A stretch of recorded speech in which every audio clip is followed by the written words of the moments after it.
Exxon sues U.S. over fine levied for Russia deal under Tillerson. Washington. Houston, Reuters. ExxonMobil Corporation sued the United States government on Thursday, blasting as unlawful and capricious a $2 million fine levied against it for a 3-year-old oil joint venture with Russia's Rosneft.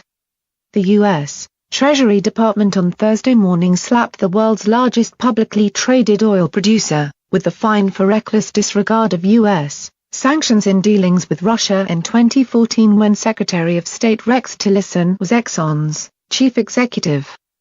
The lawsuit and the Treasury's unusually detailed statement on Exxon's conduct represented an extraordinary confrontation between a major American company and the United States government, made all the more striking because Exxon's former CEO is now in President Donald Trump's cabinet. Exxon took the government to court despite the fact that the fine, the maximum allowed, would have a minor impact on the company, which made $7.84 billion in profit last year. The fine came after a United States review of deals Exxon signed with Rosneft, Russia's largest oil producer, weeks after Washington imposed sanctions on Moscow for annexing Ukraine's Crimea region. Between May 14 and May 23, 2014, top U.S.-based Exxon executives signed 8 documents with Igor Sechin, the head of Stautor on Rosneft.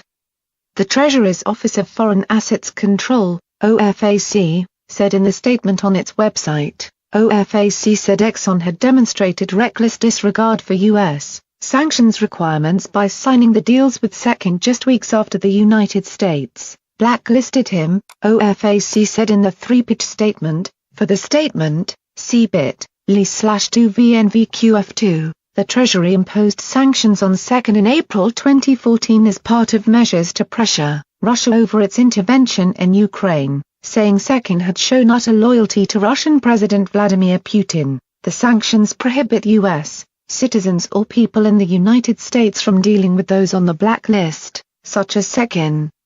Rosneft itself is subject to narrower U.S. sanctions that still allow Americans to deal with the company on some transactions. Exxon said in a statement that OFAC's action was fundamentally unfair, and sued the U.S. government in Texas in an effort to overturn the decision.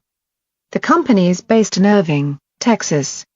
In its 21-page complaint, Exxon argued that Sechin was subject to sanctions only in his individual capacity and that guidance from the Obama administration at the time made clear that the sanctions applied only to the personal assets of the sanctioned individuals and emphasized that the sanctions did not restrict business with the companies those individuals managed. Tillerson not consulted. Tillerson left Exxon late last year to become Secretary of State, after 10 years running the company.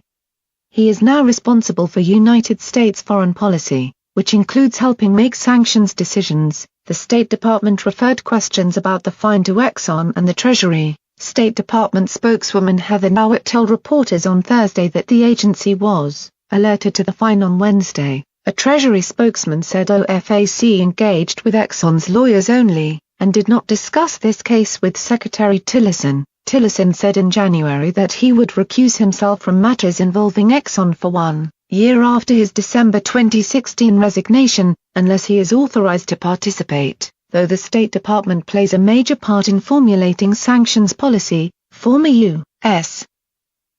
officials and sanctions experts said it was unlikely the agency had a role in deciding the fine announced on Thursday, because it falls under OFAC's regulatory role.